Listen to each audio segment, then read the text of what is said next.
Christian Mercray, mailalabas daw na video patungkol sa kanyang girlfriend na si Cafe Namindang o mas kilala sa tawag na Makaganda. Usap-usapan na naman ngayon sa social media ang pagkalat ng post na iyan na si Christian Mercray daw ay mailalabas na video at iyon ay ang maselang video nila ni Cafe Namindang.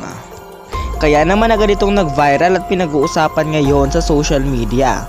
Marami na rin mga nagtatanong at marami na rin daw mga link na lumalabas tungkol sa iskandal ng dalawa.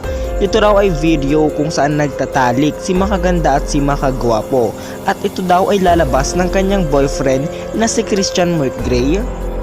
Tiyak kung tandaan nyo pa na binulgar ni Makaganda o ni Cafe Namindang ang totoong ugali at scripted na mga video ni Christian Mercray sa kanyang YouTube channel at ang pambawi o panlaban daw ni Christian Mercray sa kanyang girlfriend na si Makaganda ay ilalabas niya ang kanyang viral na video.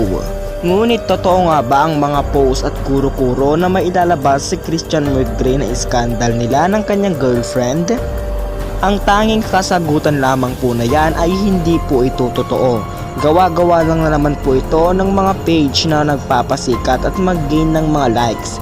Ito lamang po ay edited at walang katotohanan sapagkat hanggang sa ngayon wala pang update kay Makagwapo. At simula nga nung nag-viral ang video ni Cafe Namindang na ibinulgar niya ang tunay na ugali ni Makagwapo ay wala pa ring update at hanggang ngayon hindi pa rin nahahanap si Makagwapo.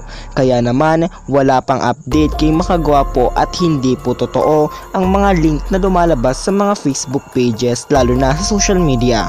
Maraming salamat sa inyong panonood.